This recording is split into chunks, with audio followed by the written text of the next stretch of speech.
Salut à tous, bienvenue dans cette série de vidéos où je vais vous présenter mon projet dans le cadre de RIEN qui portera sur un mini jeu vidéo réalisé avec des arbres binaires avec 5 nœuds. Bon, je sais que vous comprenez pas trop le contexte, mais on va y arriver. Donc, les concepts clés des arbres binaires, on a tout d'abord le nœud racine. Le nœud racine, c'est un nœud qui n'a pas de parent. C'est le premier nœud qu'on a dans notre structure. Après, on a les nœuds internes qui sont les dérivés du nœud racine.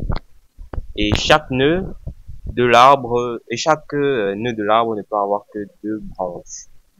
On a les feuilles. Les feuilles, ce sont des nœuds terminaux, c'est-à-dire des nœuds qui n'ont pas d'enfants. Ils sont généralement considérés comme des réponses ou bien des fins de niveau. On a aussi les structures récursives. Chaque sous-arbre est lui-même un arbre binaire. Vous comprendrez mieux ce concept de structure récursive dans le code. Les opérations principales que nous allons faire dans notre projet sont l'insertion, on va faire des ajouts de nœuds, maintenance de l'ordre de l'arbre, la suppression de nœuds ainsi que tous ses enfants, et les parcours pré-ordre qui vont nous permettre de visiter les nœuds de l'arbre, de la partir de la racine, puis sous-arbre gauche, sous-arbre droit. Le parcours préogre est détaillé. Le parcours préogre, en fait, visite l'élément racine en premier, explore récursivement le sous-arbre gauche, explore récursivement le sous-arbre droit, idéal pour créer une copie ou sérialiser l'arbre.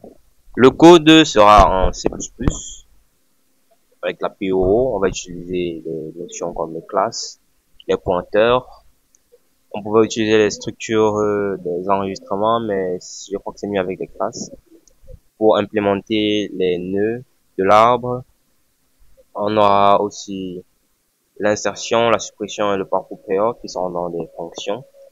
La gestion de la mémoire qui sera dynamique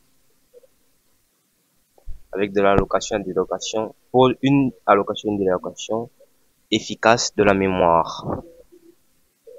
Projet, c'est donc arbre binaire pour menu de jeu vidéo. Bon, ça va pas vraiment ressembler à ça sera plus sur une interface console. Je voulais juste vous montrer un peu de quoi on parle. Notre projet va donc utiliser 5 nœuds représentant les 5 choix principaux du menu. Les options de menu, chaque nœud correspond à une option ou un sous-menu. Navigation permet une navigation intuitive et une gestion aisée des choix de l'utilisateur. Passons aux avantages. Je crois que vous avez déjà compris un peu de quoi il s'agit. Il s'agira d'un petit menu de jeu vidéo fait avec des arbres binaires, facilitant l'insertion, la suppression.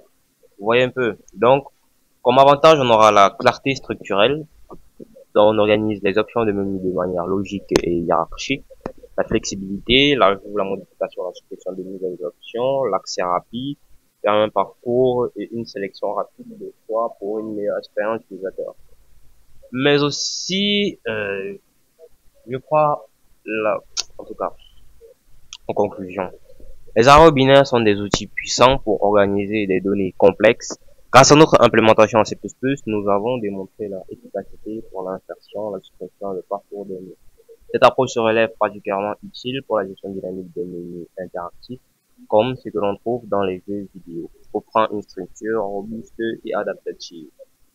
Dans la prochaine vidéo, je vous présenterai le code que j'ai commencé, je vous présenterai les difficultés, les défis, les avantages et les facilités que j'ai eues lors de la conception de notre menu de jeu vidéo avec les arbres binaires. Je vous remercie et plus tard pour la prochaine vidéo.